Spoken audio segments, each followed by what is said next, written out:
Hey everyone, so I've been working on a response to a year-old vegan debate video where someone actually tries to compare the quote-unquote suffering of plants to the suffering of animals.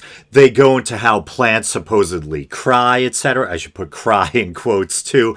And I know, there's a study out of Tel Aviv about plants supposedly vibrating at a different frequency if they're denied water or if they're cut, etc. But still, comparing plant suffering to what animals go through, in factory farms, etc. But anyway, I'm not here to talk about that. While I was at work today, I heard this story and, I just had to cover it. I'm a longtime Nirvana fan, and the cover of their album Nevermind is really iconic. You see it, and you know what it is right away. If you're not familiar, the album cover features a photograph of a naked baby underwater swimming towards a dollar bill. Well, it turns out that baby, who is now a grown man, is trying to sue the band. And so I guess supposedly, according to him, neither he or, he was just a baby at the time, nor his parents ever signed a release giving the band permission to use the photo. So I could see if he was trying to sue for royalties or something like that.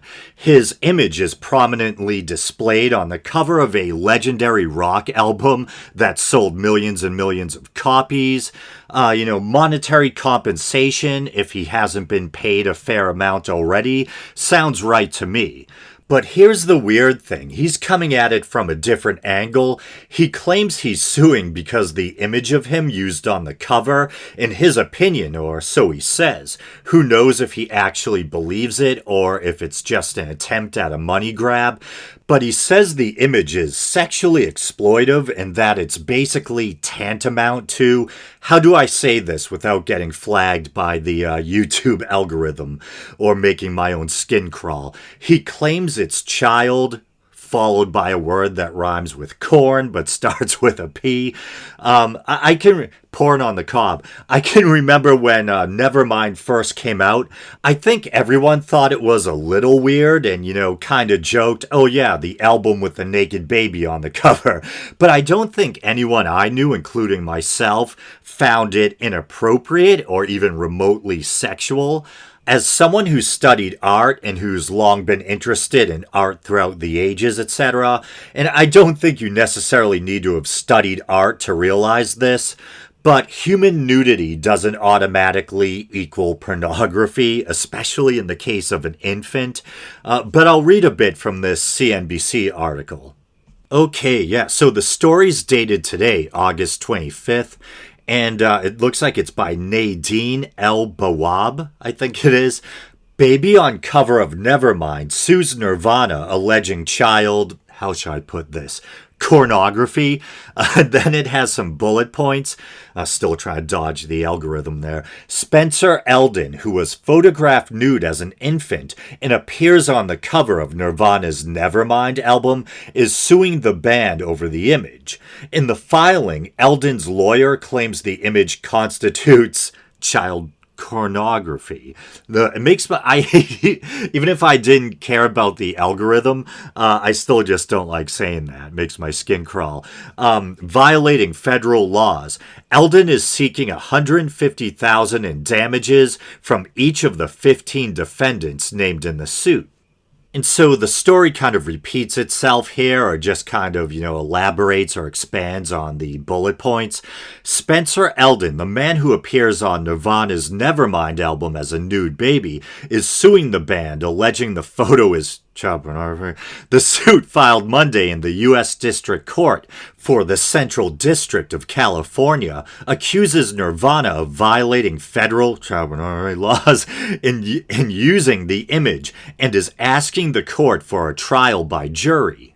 Eldon, 30, is seeking $150,000 in damages from each of the 15 defendants named, which include Nirvana, Warner Records, Universal Records, band members Dave Grohl and Chris Novoselic, Courtney Love as the executor of Kurt Cobain's estate, Guy Oseary and Heather Parry as managers of Cobain's estate.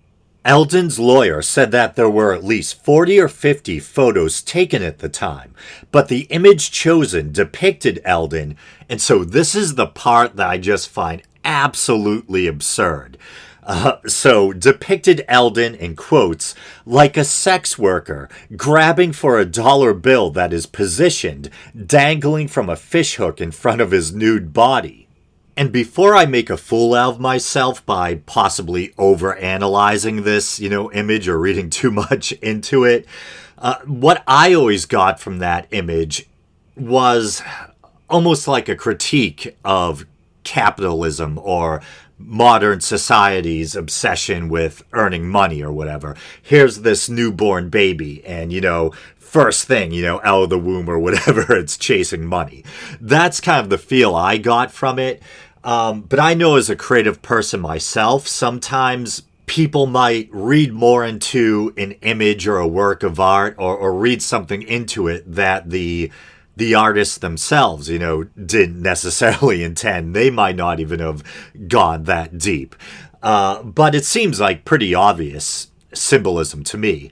But if they really did take 40 or 50 photos, it might have been just something that, spontaneous, like an idea that came about. And it wasn't that someone really intended to put all this deep meaning into it. But the last thing I would read into that image is sex work. That wouldn't even cross my mind.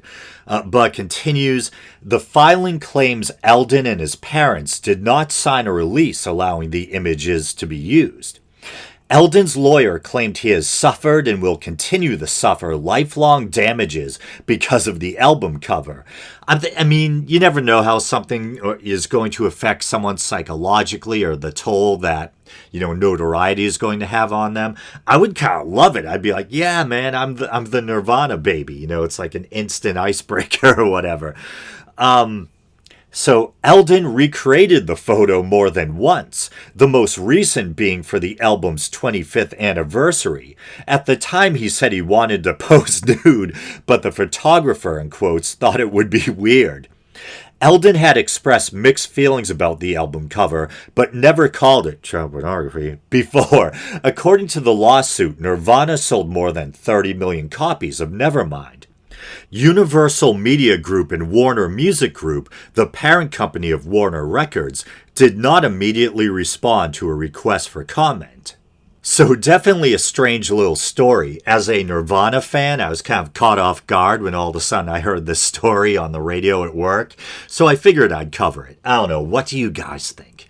But hopefully I'll have a full-length episode coming out relatively soon, maybe this weekend. Until then, as always, thanks for listening.